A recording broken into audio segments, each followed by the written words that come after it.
The National Desk, America's News, now.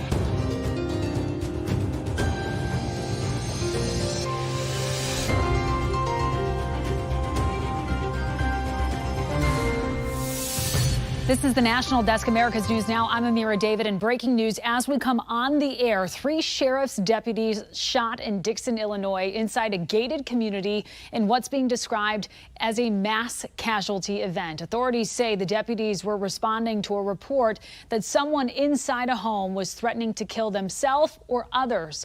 The suspect, we understand, was shot as well. At this hour, we know at least 3 people have been taken to a local hospital emergency department. Still unclear how many victims there are and their conditions, but a heavy police presence on the ground there as multiple agencies continue to work to learn more. Many more questions this evening than answers, but we will continue to follow all the developments in this story. For more, stay with us both on air and online at thenationaldesk.com.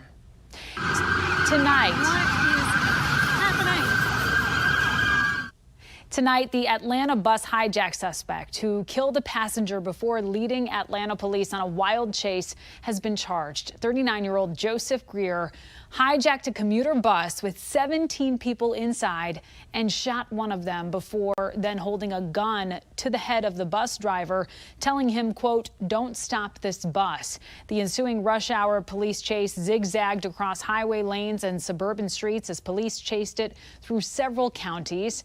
At this hour, Atlanta police continue to investigate. The identity of the victim has not yet been released, but we are learning tonight that the suspect is a felon with 19 previous arrests, including aggravated assault and battery. And this just in, Attorney General Merrick Garland held in contempt of Congress for not following a congressional subpoena.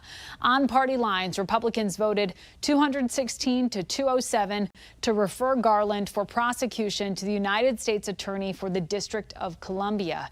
Democrats used this exact process to go after Donald Trump's allies who didn't comply with the January 6th Select Committee. Steve Bannon and Peter Navarro were both found guilty and sentenced to jail time.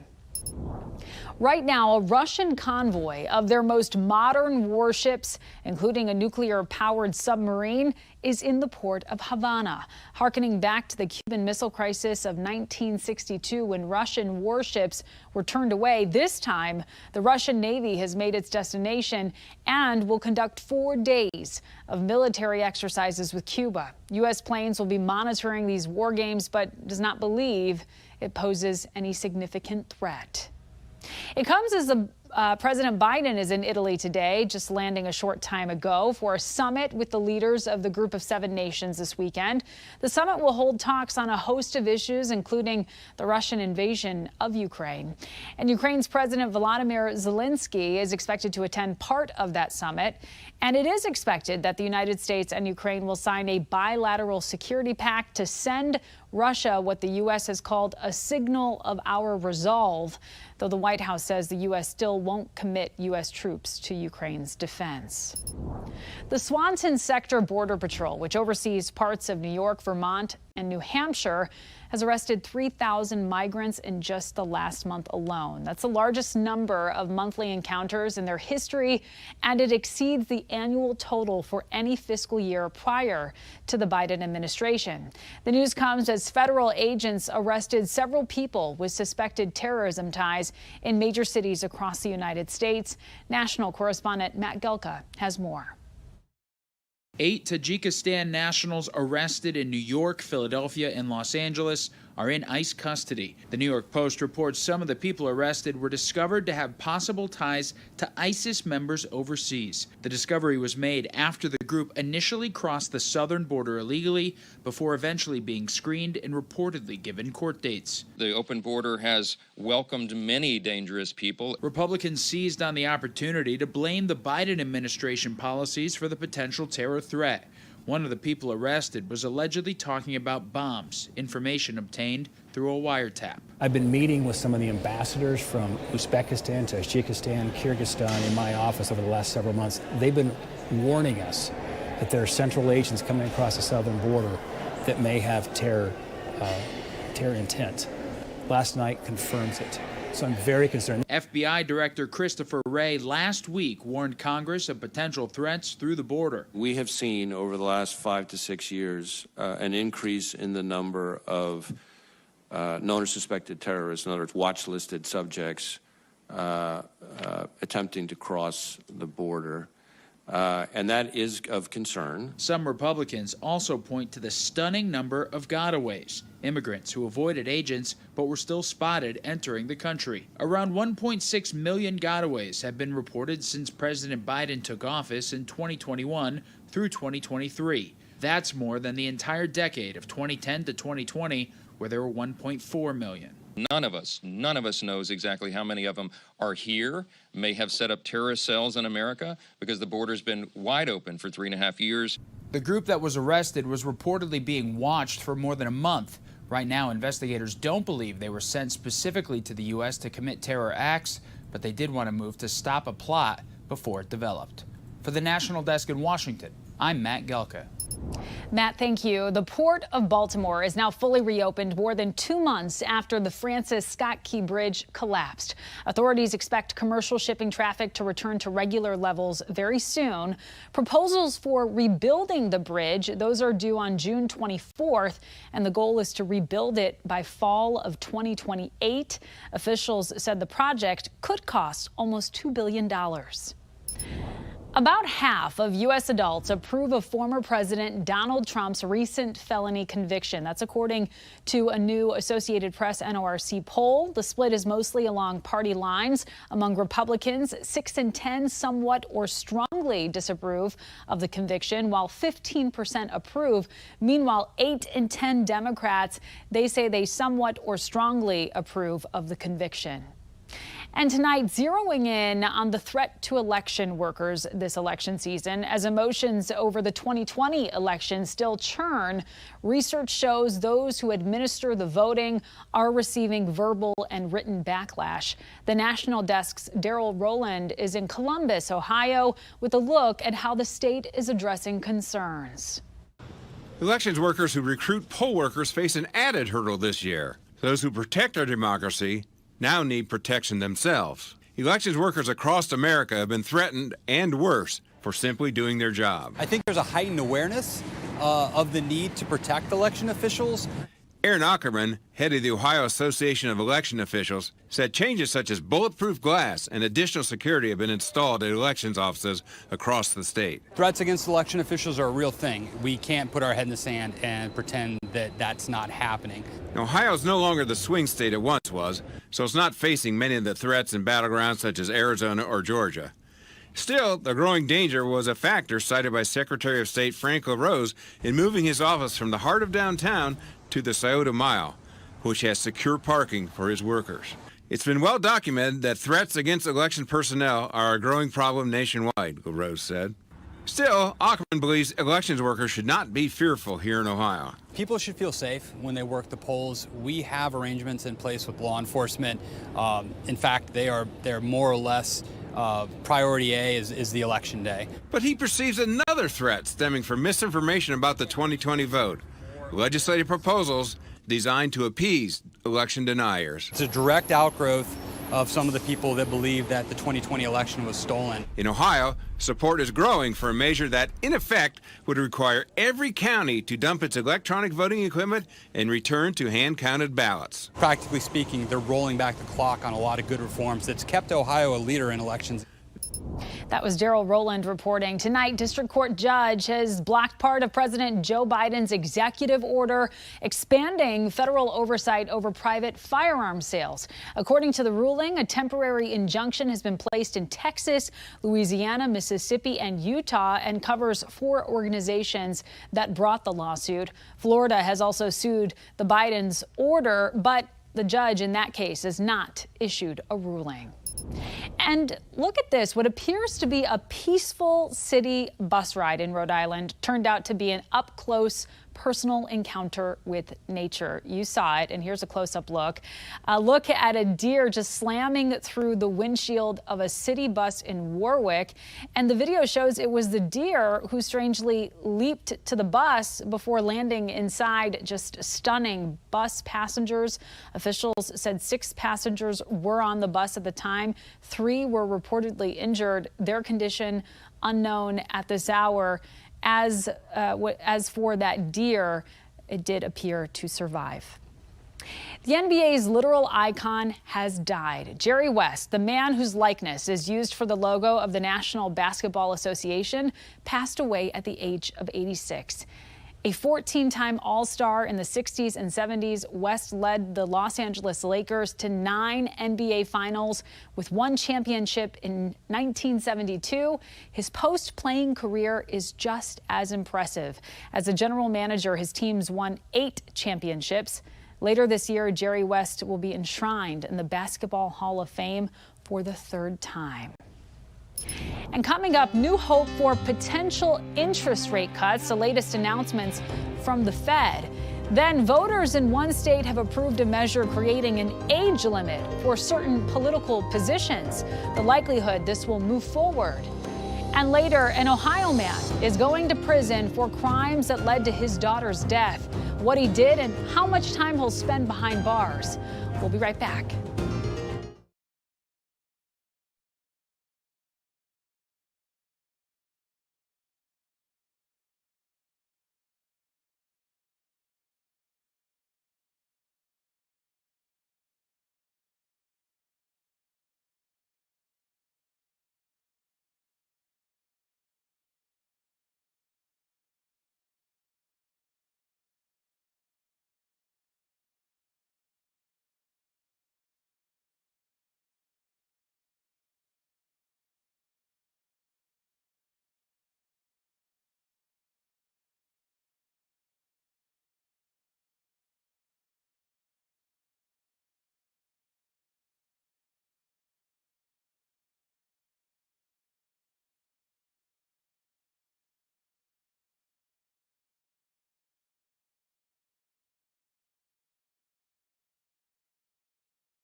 Wall Street took a tumble today after the Fed announced that they would not be cutting interest rates just yet. This morning, it looked like the major indexes were poised to close near or over record highs following a better than expected inflation report. But still, today's numbers do show signs of an improving economy.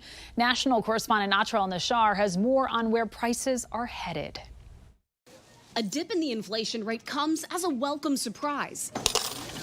Labor Department data released Wednesday shows consumer inflation in May slowed slightly to 3.3%, down from April's reading of 3.4%, which economists thought wouldn't budge. If you're rooting for the Fed to begin cutting interest rates, this morning's inflation report, that's the kind of report we want to see.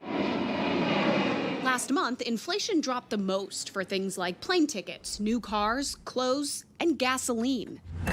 What's made this bout of inflation over the last few years so insidious is that it's hit it hardest on categories that are household necessities.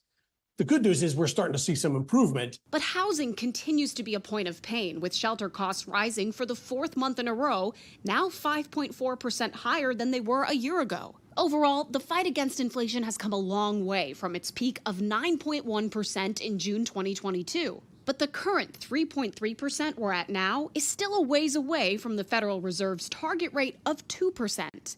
It's high prices. Even though inflation is moderated, prices are still at very high levels. Even though many Americans say they don't feel good about the economy in polls, they're still willing to spend money at a robust pace, according to the CEO of MasterCard. We continue to see healthy consumer balance sheets. There's access to credit, there's willingness to access credit. As for when it will be less expensive to access credit, Fed officials, appearing more hesitant, announced Wednesday they're now looking at just one interest rate cut before the end of the year. We'll have to see where the data light the way. The economy has, repeatedly surprised forecasters in both directions. As economists say, the trend is your friend. So the Fed wants to see more positive reports like this one before they can be confident that an interest rate cut isn't premature. The next key inflation report is out June 28th. In Washington, I'm Atrel Nashar for the National Desk, America's News Now. A deal was on the table that was virtually identical to the proposal that Hamas put forward on May the 6th. A deal that the entire world is behind, a deal Israel's accepted, and Hamas could have answered with a single word: yes. But a yes was not the answer from Hamas on the latest U.S. brokered ceasefire proposal. Tonight, we're learning Hamas responded to that truce outline, proposing some changes. Secretary Antony Blinken, speaking today in Qatar, said some of the changes were workable and some were not, stopping short of saying Hamas had all-out rejected the deal, while vowing to continue negotiating to bridge the gaps. Blinken expressed dismay that Hamas's delay would cause more Palestinians to suffer. According to the AP, while supporting the broad outline of the deal, Hamas officials have expressed wariness over whether Israel would implement its terms, particularly provisions for an eventual permanent end to fighting and full Israeli withdrawal from the Gaza Strip. As a ceasefire deal hangs in the balance, Mideast tensions growing more severe. Tonight, satellite video showing an Israeli Air Force strike in southern Lebanon that killed a senior Hezbollah commander. And according to the Associated Press, the commander and 3 other Hezbollah officials were killed in that attack. Now, responding to the attack, we saw a lot of rocket fire from Hezbollah. Hezbollah firing more than 200 rockets, some of which were intercepted by Israel. No casualties were reported, though several fires were caused by those rockets. The heroes of 9/11 in New York may have new problems to deal with as they age. A new study published in the JAMA Network today shows that first responders who didn't have hazmat suits at the World Trade Center have a higher risk of developing dementia before the age of 65 than those who were wearing protective gear. In 2022, a report showed that 9/11 first responders had cognitive impairment 3 times the level of the average American. The CDC estimates that about 400,000 people were exposed to toxic chemicals following the 9/11 attacks. North Dakota voters, they've approved a ballot measure creating an age limit for House and Senate candidates, with 61% approving congressional candidates who would turn 81 or older by the end of the year before their term ends may not run for office. Experts say the measure, which amends the state constitution, will likely be challenged in the courts. The Supreme Court has already established states cannot place eligibility restrictions beyond those in the United States Constitution, which establishes only age minimums to serve in Congress. Transgendered swimmer Leah Thomas will not be allowed to swim in the Olympics. The Court of Arbitration for the sport threw out Thomas's appeal for a lack of standing. World Aquatics has banned biological males from competing in women's swimming events. The court said that Thomas, who was an NCAA title-winning swimmer at UPenn, was not registered with the World Aquatics system and therefore could not seek arbitration. World Aquatics called the decision a major step towards protecting the women's sport. Pope Francis is being accused of using a derogatory term to refer to gay men during a meeting. This has happened now for the 2nd time. The Vatican issued an apology last month after Francis used the slur in another meeting. The Italian news outlet ANSA said the Pope used the Italian word again yesterday when he was suggesting that the church should welcome gay men. And summer is one of the best times to eat your heart's content. Eat at your heart's content. Medical reporter Liz Bonas shares some of the top foods to help bring down blood pressure. Hey there, hello to you. The number one thing you can do to lower stroke risk, according to a recent report, is to drop your blood pressure. And one way to do that is with what you eat. I get vegetables, I get the mushrooms. Just about every day, Radha Lakshmi stops in at Ohio's Madison's at Findlay Market for fresh foods. They're in season right now. I love the tomatoes, I love the fruits, I love the bread. So it's tomato sandwich. And no matter how you eat them, without fruits and vegetables in your diet, it's tough to bring down blood pressure, according to Preeti Bansal Kursagar. She's a registered dietitian who owns Integrative Nutrition and Healing. Fruits and vegetables have several different things that will help your blood pressure. First of all, they are very high in fiber and they're low in calories. Lower calorie food, she says, can help drop weight. That's one of the best ways to bring blood pressure down if you're overweight. Summer's also a great time to eat these foods. We're busy all year, but summers do pick up because there's a lot of more local produce coming in. Because, as Laura Riley says, they also taste exceptionally good right now, too. The berries, when the berries start coming in, they really sell. Berries do top the list of best blood pressure foods. So do leafy greens, beets, garlic, and beans.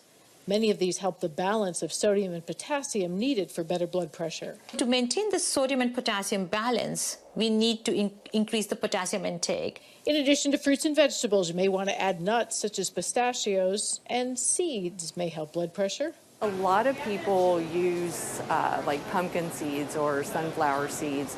You can top your oatmeal with it. You can top your yogurt with it. And speaking of yogurt, low-fat dairy helps bring blood pressure down, along with olive oil and dark chocolates, in moderation, of course. In most cases, blood pressure should be about 120/80, unless your doctor suggests otherwise. With your health news, I'm Liz Bonus reporting. All right, Liz, thank you. And coming up, the sneaky way criminals are using social media to sell illegal fireworks. We'll be right back.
We have reporters all across the country in your neighborhoods covering the issues that matter most to you. We're taking the pulse of America. 4-year-old Carmody Hope was mistreated and malnourished for most of her short life. This GoFundMe from right after Carmody died in January of 2022 says that she died from a, quote, sudden episode of juvenile diabetes. The little girl had the disease, but never received the medical care she needed. A judge sentenced her father, Christopher Hope, for his role in the little girl's death. Claremont County Assistant Prosecutor Clay Tharp described how the child died. At her death, she suffered from baby bottle caries. Her teeth were deteriorating. They basically had dissolved and rotted away. Judges, as we've heard, she was fed Mountain Dew out of a baby bottle. The judge sentenced Hope to spend 7 years in prison for involuntary manslaughter as part of a plea deal. You might be shopping for a controller or maybe cologne. If that doesn't grab your attention, what's in the background might interest you. Picture after picture on social media displays all kinds of illegal fireworks. If you're interested, the seller wants you to send a message. They will try to disguise selling illegal fireworks, utilizing other means, but at the end they're still distributing those illegal fireworks. The ads on social media didn't fool Clovis police. Last year, they arrested 4 to 5 people for peddling illegal fireworks on digital platforms. Before Catherine Coe's dear friend Tom passed away, she remembered he wanted an alternative to a traditional cremation. He mentioned to me that he wanted to be cremated when the time came, but not by fire. And I thought that was the only cremation there was. After losing Tom 6 months ago, she discovered Gentle Water Cremation, a funeral business tucked away in Mangonia Park. Inside, they use a process known as alkaline hydrolysis to break down human remains using warm water. The result is a fine powder that can be respectfully returned to loved ones. It's valid, it's real. I found out. So Tom's wishes were granted, exactly what he wanted. Lawmakers are about to compete in the annual Congressional baseball game in Washington, D.C. How much money they've raised for charity this year when we come back.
Lawmakers are putting aside their differences and taking to the ball field, where they are expected to participate in the annual Congressional baseball game at Nationals Park starting in just a few minutes.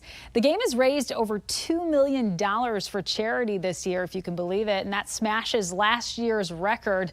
The Democrats are trying to save face a bit tonight after 3 straight losses. Republicans defeated Democrats by the score of 16-6 in 2023. So can they do it? Can the Democrats do it? That's the question. And hopefully they can keep it friendly. That's the most important part of everything that happens tonight. That does it for this edition of the National Desk. We do invite you to join us again this evening for more coverage on America's top stories. I'm Amira David. Have a wonderful night.